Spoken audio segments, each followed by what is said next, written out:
Fala, igreja, com a paz do Senhor Jesus, amém? Amém. Deus seja louvado. É motivo de alegria estarmos aqui reunidos. Estou um pouquinho rouco, mas creio que debaixo da graça de Deus a palavra vai ser ministrada. Amém? Irmãos, aproveitando que os irmãos já estão de pé, abra sua Bíblia para a gente acompanhar os textos bíblicos em Mateus capítulo 17. Mateus capítulo 17, versículo 1. E eu já quero aqui externar os meus agradecimentos. Agradeço abaixo de Deus ao meu pastor, o pastor Reinaldo, a pastora Josiele, a toda a minha liderança, o presbítero Rafael, o diácono Tiago, o presbítero Elismar, o Mateus, toda a equipe de sonoplastia, os cooperadores, a você, amado irmão, a toda a igreja que nos assiste pela live, agradecer a visita de cada um dos irmãos que estão aqui reunidos nessa noite, a minha família que também veio aqui prestigiar. Que Deus abençoe imensamente a cada um dos irmãos e irmãs presentes aqui nesta casa de oração. Amém? Eu vou ler o Evangelho segundo Mateus. Nós estamos na campanha, irmãos, Quinta da Transfiguração. É o mesmo texto de Lucas 9, 29, mas tem algo que me chamou a atenção e falou ao meu coração em Mateus, que é um pouco diferente de Lucas, e que Deus vai nos guiar e nos conduzir. Diz assim o texto sagrado, vou ler na minha tradução. Mateus 17, do 1 ao 9. 6 dias depois, Jesus tomou consigo Pedro e aos irmãos Tiago e João, e os levou em particular a um alto monte. E Jesus foi transfigurado diante deles. O seu rosto resplandecia como o sol, e as suas roupas se tornaram brancas como a luz. E eis que lhes apareceram Moisés e Elias, falando com Jesus. Então Pedro, tomando a palavra, disse a Jesus: Senhor, bom é estarmos aqui. Se o Senhor quiser, farei 3 tendas ou tabernáculos, um para o Senhor, outra para Moisés e outra para Elias. Falava ele ainda, quando uma nuvem luminosa os envolveu, e eis vindo da nuvem uma voz que dizia: Este é meu filho amado, em quem me agrado. Escutem o que ele diz. Ao ouvirem aquela voz, os discípulos caíram de bruços, tomados de grande medo. Jesus aproximou-se e tocou neles, dizendo: Levantem-se e não tenham medo. Então eles, levantando os olhos, não viram mais ninguém a não ser Jesus. Ao descerem do monte, Jesus lhes ordenou: Não contem a ninguém o que vocês viram, até que o Filho do Homem ressuscite dentre os mortos. Algumas traduções diz, não contem a ninguém a visão, até que o Filho do Homem ressuscite dentre os mortos. Pode se assentar, glorificando ao Rei dos Reis.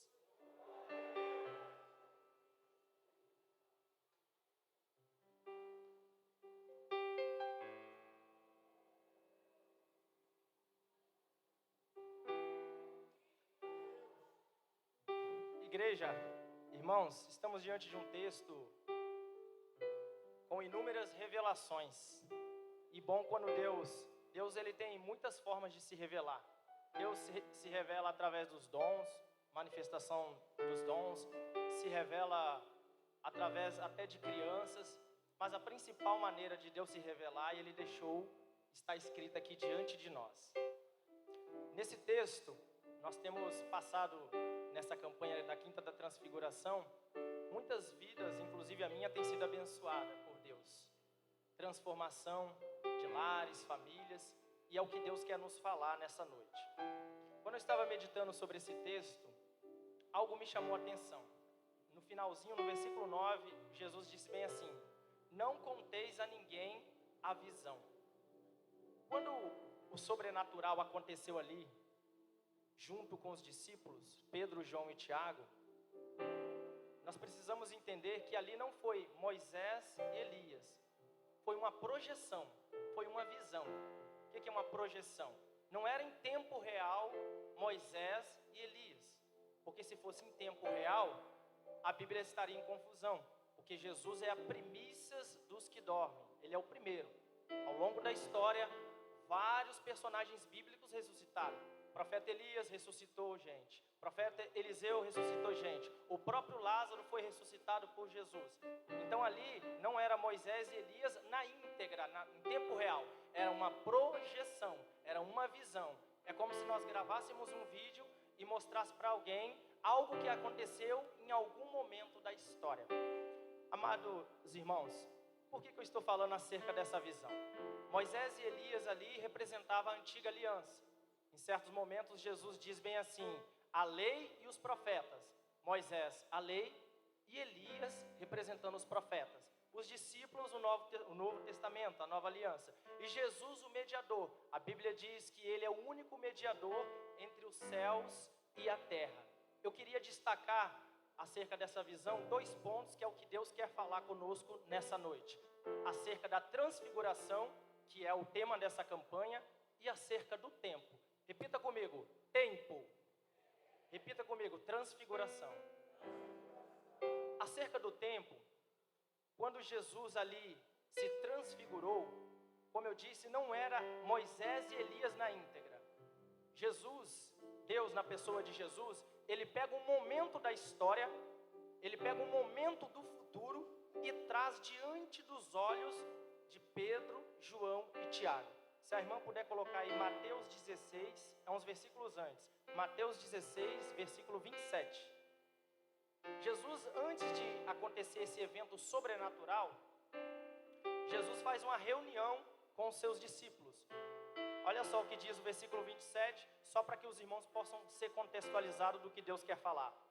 Porque o Filho do Homem, Jesus falando com seus discípulos, há de vir na glória do seu Pai, com os seus anjos, e então retribuirá cada um conforme as suas obras.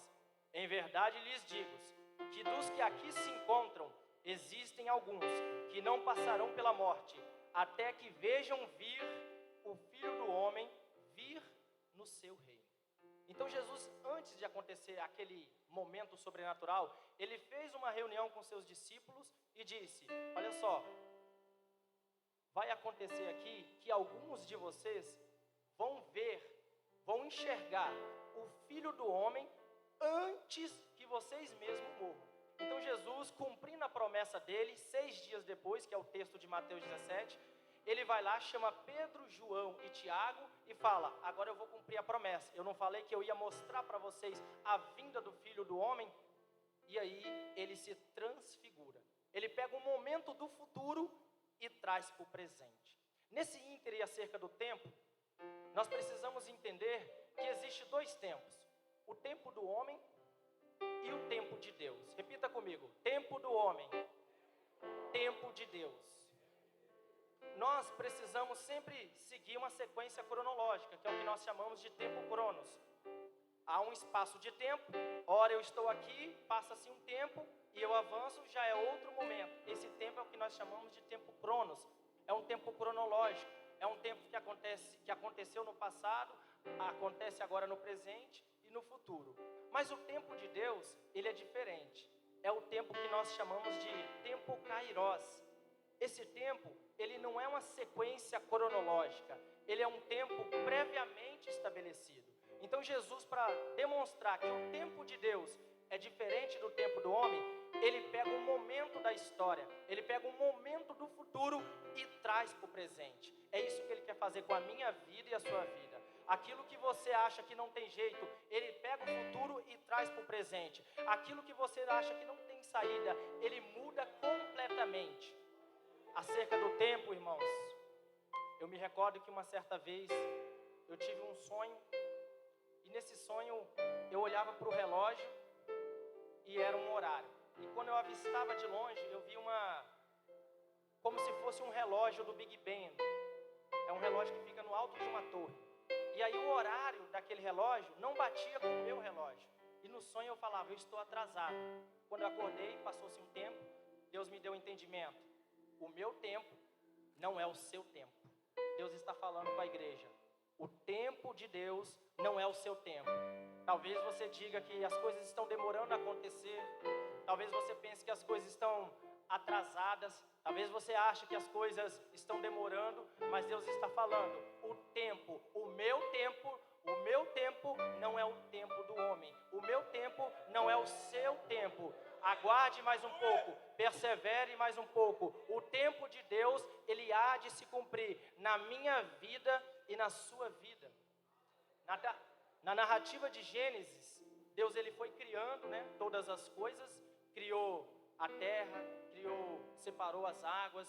E aí a Bíblia diz bem assim que ele criou 2 luzeiros, o sol e a lua.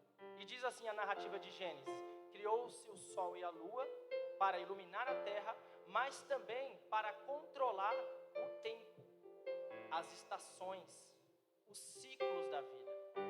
Se você não sabe, acredito que todos saibam, na natureza, né, de tempos em tempos, as estações mudam. Hoje, por exemplo, é o primeiro dia da primavera. Nós encerramos um ciclo chamado inverno e nós estamos adentrando a outro ciclo chamado primavera. Queira você ou não, de tempos em tempos, um ciclo novo se encerra e um outro ciclo se inicia. Enquanto nós estivermos aqui na terra, é assim que vai acontecer. Enquanto nós estivermos aqui na terra, não vai acontecer simplesmente você nascer e ir para o céu. Não, vai acontecer ciclos. Vai se iniciar um ciclo, vai se iniciar um inverno, para terminar o inverno, para depois se iniciar uma primavera. Mas, irmão, o que você está falando? Eu estou falando que às vezes você está num ciclo e as coisas estão difíceis, as coisas estão doloridas, as coisas estão apertadas. É como se nós imaginássemos, como comparação, uma planta. A planta vai lá, germina, né, você joga a semente, germina. Aí da germinação tem o nascimento.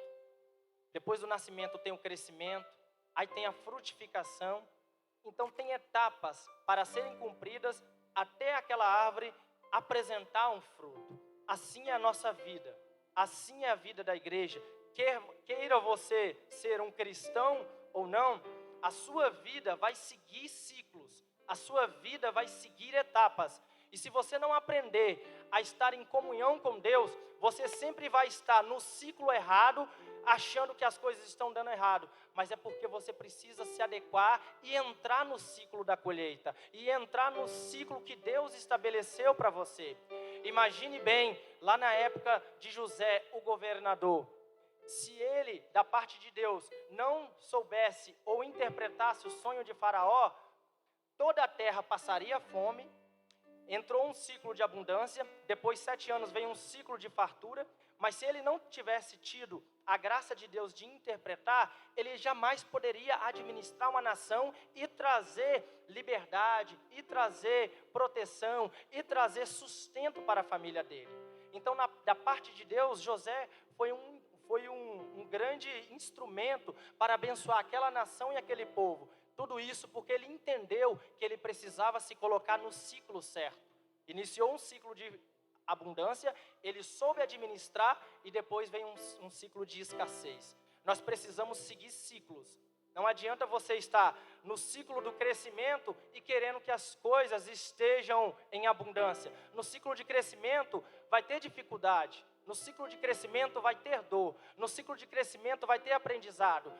Cada ciclo tem a sua peculiaridade. Eu estava por esses dias pesquisando que tem algumas crianças, acho que da faixa dos 3 a 10 anos, que elas começam na fase de crescimento sentir dores. Os médicos falam que não tem uma causa. É simplesmente o fato delas estarem crescendo, elas começam a sentir um desconforto. Ou seja, o crescimento, muitas vezes, vai trazer dores. Então, se você quer crescer no seu casamento, se você quer crescer no seu ministério, se você quer crescer na sua vida ministerial, íntima com Deus, profissional, saiba que crescimento, o ciclo do crescimento vai promover dores. É assim que funciona. Amém, irmãos? Irmãos, e acerca do tempo, Deus falou ao meu coração sobre calendário. Porque, como eu disse, existe o tempo do homem, que é um tempo que ora acontece as coisas e ora não. Você planeja algo para o amanhã, daqui a pouco chove, daqui a pouco a pessoa fura com você, daqui a pouco você é mandado embora, daqui a pouco você é recolhido para os céus. Ninguém deu glória, né? Ninguém deu glória. Enfim, o tempo do homem, a gente até planeja. A Bíblia fala bem assim, o coração do homem, ele faz planos, mas a resposta certa vem de Deus. Assim é o plano do homem. O tempo do homem, ele é limitado, mas o tempo de Deus já foi estabelecido. A Bíblia Sagrada diz que o Cordeiro, antes mesmo de nascer, já tinha sido sacrificado. Antes mesmo de Jesus nascer e tabernacular nessa terra, ele já tinha sido sacrificado na eternidade passada. Assim é o tempo de Deus. Ele pega o futuro e traz para o presente. Ele pega o passado e mistura com o presente. O tempo de Deus, ele faz de um dia 1000 anos, 1000 anos e um dia. Siga o tempo de Deus, siga o tempo de Deus, e a sua vida será impactada, em nome de Jesus Cristo. Aleluias. Quando eu olho para esse momento sobrenatural que aconteceu com Pedro, João e Tiago, me chamou a atenção também acerca da transfiguração. Então me chamou a atenção acerca do tempo e da transfiguração. Mas quando nós olhamos a transfiguração, nós percebemos que o que foi transfigurado, transformado, foi as vestes de Jesus e foi a face, né? O rosto dele resplandecia. Então toda aquela transformação que nós lemos no texto foi uma transformação exterior. Repita comigo: transformação exterior. Foi essa transformação que aconteceu. Mas essa transformação é a última transformação. A Bíblia Sagrada diz, 1 Coríntios 15, a partir do verso 50. Irmãos, eis que vos conto um mistério, Paulo falando. Nem todos dormiremos, mas todos seremos transformados, num abrir e num fechar de olhos, ao ressoar a última trombeta. Os mortos ressuscitarão, e nós, os vivos, seremos transformados, e o corpo mortal será revestido da incorruptibilidade, e o corpo que é mortal ou corruptível, ou seja, cercado de corrupção, vai ser revestido da incorruptibilidade. O que você está querendo dizer, Eliseu, com isso? Estou querendo dizer que aquela visão sobrenatural que os discípulos tiveram é a glorificação do corpo. É a última coisa, é o último estágio que há de acontecer para o ser humano que crê em Jesus Cristo aqui na terra. Esse é o último dia, é o momento da glorificação do corpo, em que o corpo não vai ser mais tocado pelo pecado, o corpo não vai ser mais afligido pela morte, não vai haver doença, porque naquele dia que Jesus há de vir, e ele mostrou diante dos discípulos, naquele dia o nosso corpo mortal vai ser revestido da imortalidade. Mas Eliseu, se aquele dia é o último estágio, então o que nós vamos fazer hoje, no tempo, nesse momento? Nós precisamos então buscar a transformação primeira. Se aquela glorificação que Jesus mostrou para os discípulos no monte é a última, nós precisamos então viver a primeira transformação. E para que os irmãos entendam, se a irmã puder colocar, Cantares 2,15. A primeira transformação, irmãos, é a transformação interior. Cantares 2,15. A transformação interior é o que nós precisamos viver todos os dias. Porque aquele dia nós não podemos definir. Só Deus sabe qual vai ser aquele dia, que vai ser a última transformação. Mas a primeira transformação nós podemos viver todos os dias. Porque sem essa primeira transformação, que é a transformação interior, nós não chegaremos na última transformação. Olha o que o texto sagrado diz, Cantares 2,15. Apanhai-nos as raposas e as rapozinhas, que fazem mal às vinhas, porque as nossas vinhas estão em flor. Quando eu estava meditando nesse texto, não vou aqui entrar no contexto teológico, mas Deus falou que as raposas, acerca dessa mensagem específica, aplicando a essa mensagem, representam agentes que roubam algo da sua vida. As raposas, agentes externos, e as rapozinhas, agentes internos. Porque as raposas são algo maior, elas roubam, a natureza de uma raposa é sempre roubar, e ela rouba na surdina mesmo. Mas só que as raposas maiores são mais vistas.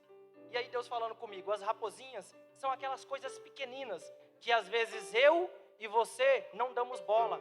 Já viu uma montanha? Quando você vê uma montanha, você logo desvia da montanha. Mas quando você vê uma pedrinha, você nem dá bola, simplesmente quer passar por cima. E muitas vezes até machuca o pé. O que eu estou querendo dizer? Que as raposinhas precisam ter a nossa atenção para que elas não atrapalhem a nossa transformação interior. Deus está falando para você viver a transformação última, a transformação externa, você precisa viver uma transformação interna. Você precisa tirar as raposinhas que têm atrapalhado a sua colheita, que têm tocado na sua vinha, que têm tocado nas promessas de Deus na sua e na minha vida.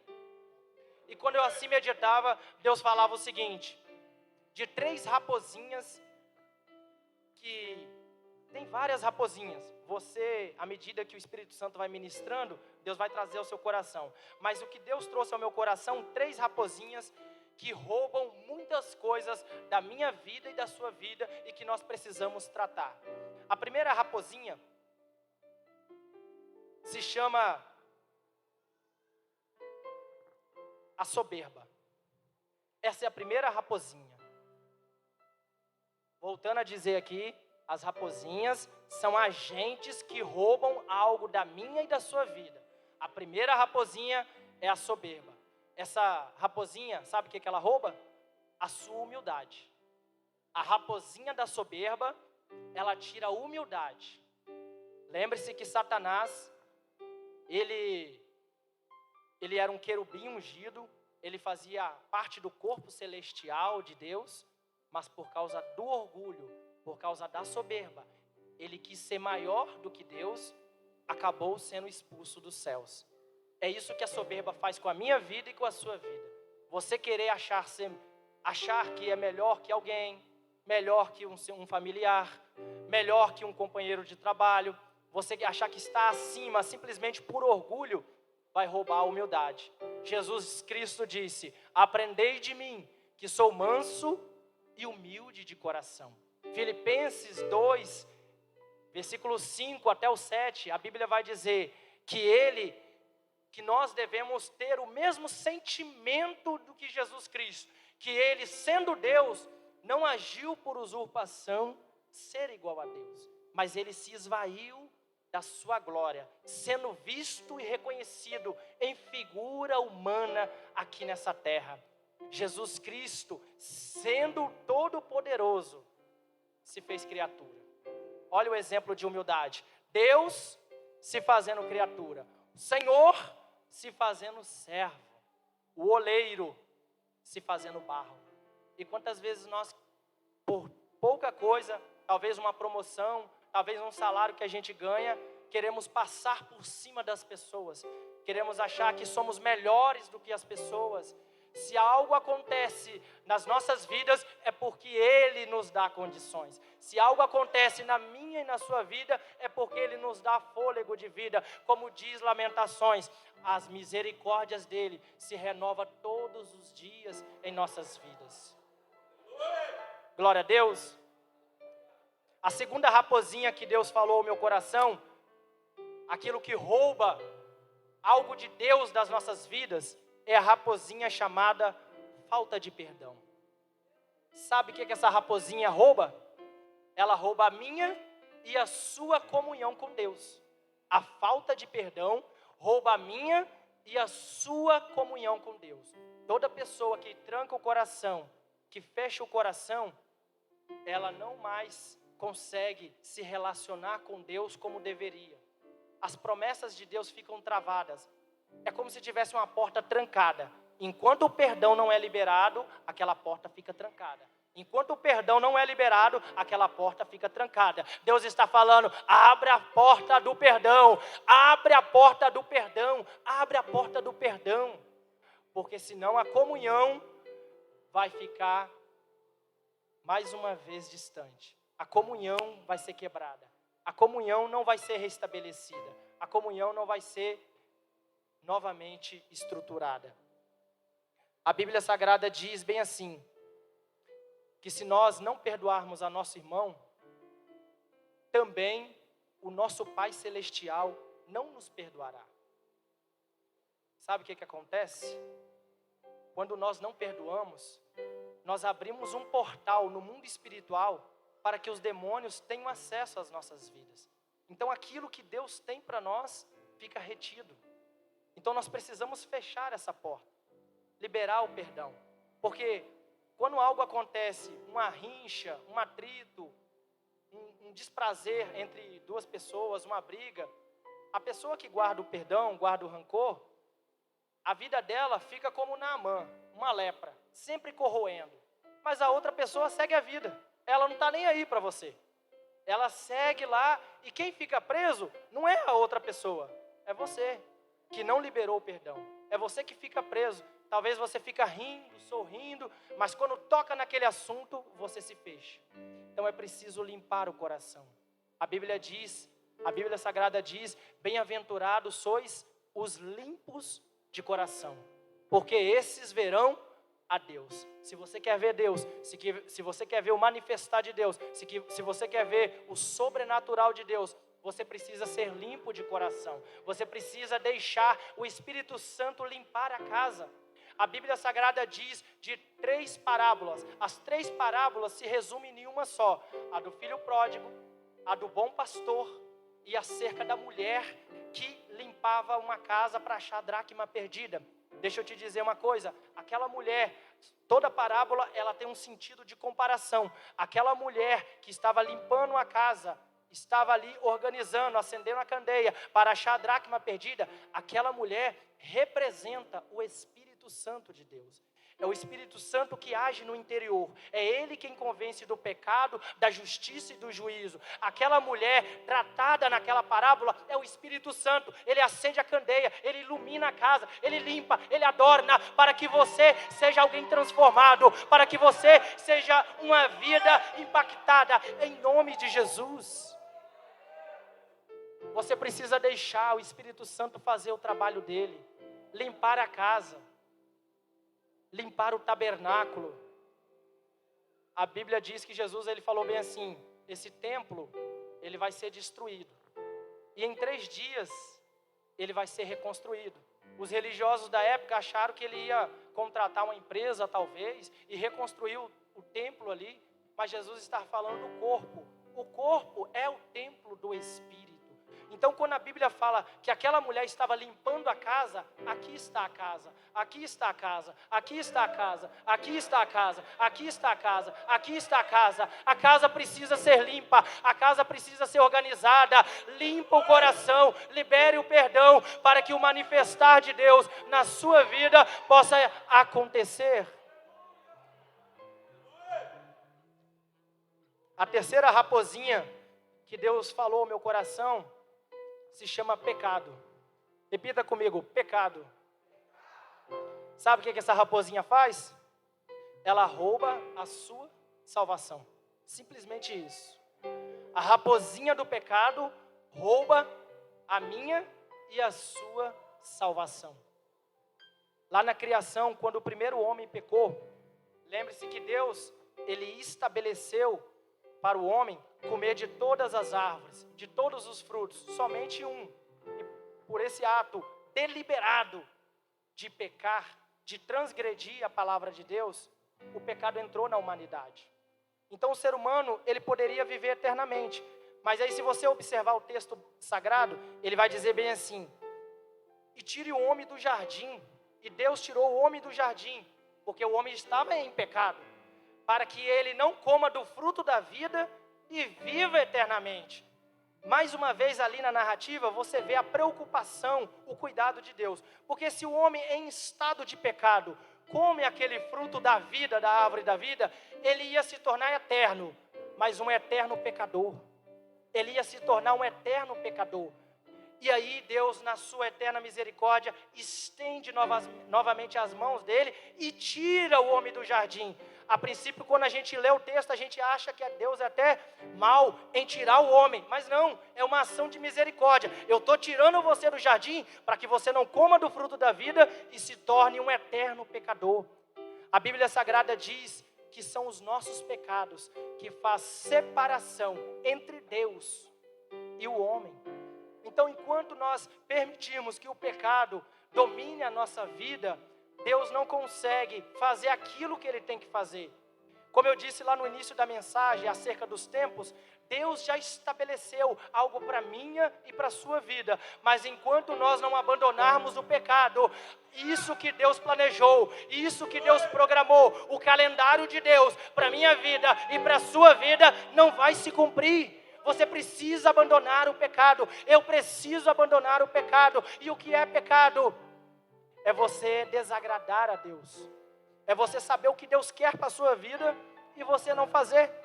Talvez você pense, o pecado é adultério, o pecado, sim, várias coisas, imoralidade. Mas simplesmente o pecado é você fazer aquilo que você sabe que Deus quer que você não faça. Abandone o pecado. Já viu aquelas pessoas que começam a flertar com a outra pessoa?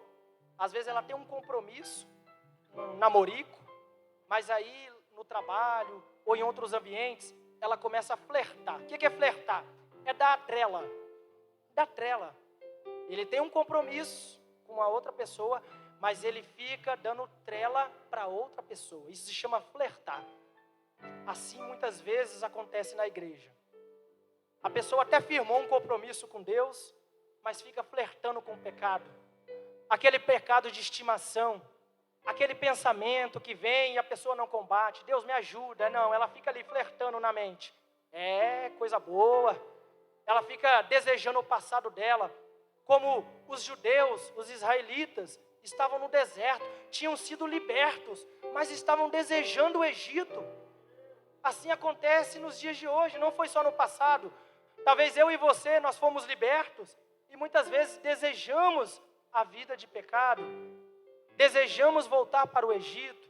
Não é isso que Deus quer para a minha vida e nem para a sua vida. Deus programou algo no calendário dele e para que isso se cumpra, você precisa abandonar o pecado. Você precisa estabelecer uma aliança sincera, verdadeira com Deus, para que o sangue de Jesus cumpra na minha e na sua vida aquilo que só o sangue dele pode realmente operar: a salvação, a vida eterna, a transformação última, glorificação, a transformação primeira, a transformação interior. Deus quer fazer transformação no seu lar, na sua família, no seu meio, na sua comunidade, na sua mente. Não somente ter Cristo na mente, mas ter a mente de Cristo. É essa transformação que nós precisamos ter. Em nome de Jesus Cristo. Aleluia, Senhor. Essas são as 3 raposinhas que Deus falou ao meu coração. E sabe o que elas têm em comum? Eu disse que uma raposinha, que é a raposinha da soberba, rouba a humildade. Eu disse que outra raposinha, que é a falta de perdão, rouba a comunhão. Eu disse que a terceira raposinha, que é o pecado, rouba a salvação. Mas sabe o que essas 3 raposinhas, que são agentes de roubo? Porque a Bíblia diz que Satanás, o ladrão, vem somente roubar e destruir. O que essas 3 raposinhas têm de comum é que elas roubam a identidade de Cristo, da minha vida e da sua vida. Todas essas 3 raposinhas, ela rouba a identidade de Cristo. Qual é a identidade de Cristo? Gálatas 5:22.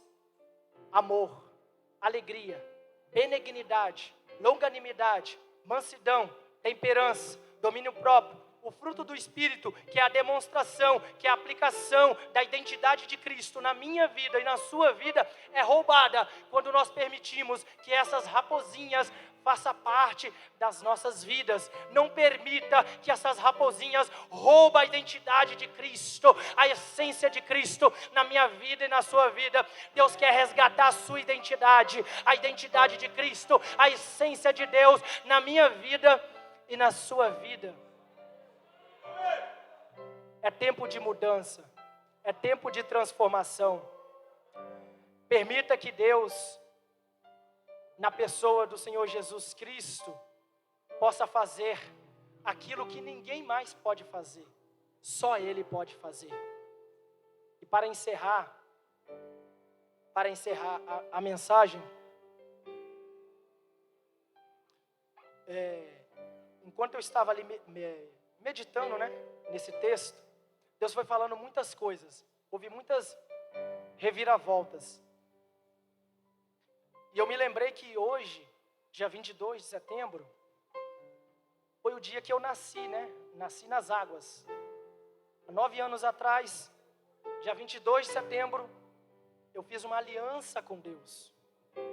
A identidade de Cristo foi estabelecida na minha vida. E desde ali para cá, aflições, dificuldades surgiram, mas o que Jesus prometeu, eis que eu estarei convosco até a consumação do século, o que Ele prometeu, até hoje, Ele tem cumprido. E talvez você esteja nessa noite, como eu lá atrás, alguém desgarrado, alguém sem rumo na vida, alguém sem perspectiva, porque muitas vezes os prazeres do dia a dia, as questões da nossa vida, nos trazem uma falsa impressão de que as coisas estão bem, mas lá no fundo a gente sabe que tem um vazio, tem algo que não foi realizado, e essa peça do quebra-cabeça é a própria presença de Deus. Já viu um quebra-cabeça? Você vai montando, e aí falta uma peça, e você busca. Assim é muitas vezes a nossa vida. Às vezes muitas coisas nos dão alegria. Uma promoção, uma carreira profissional. Sim, não podemos mentir e ser hipócritas. Certas coisas nos trazem realização. Mas a única peça que vai preencher, peça do quebra-cabeça, o vazio que há dentro da minha vida e da sua vida, de qualquer pessoa, se chama Jesus Cristo. Deixa Ele preencher. Deixa Ele ser a pedra que falta para completar o quebra-cabeça. Deixa Ele completar esse quebra-cabeça. Pare de bater a cabeça e deixa Ele encher, fazer aquilo que somente Ele possa fazer. É necessário nascimento. É necessário transformação.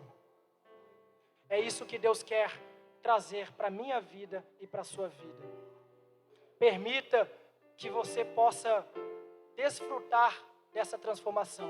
Mas volto a dizer, para desfrutar dessa transformação, precisamos romper, abandonar, tirar, rasgar, exterminar essas raposinhas das nossas vidas.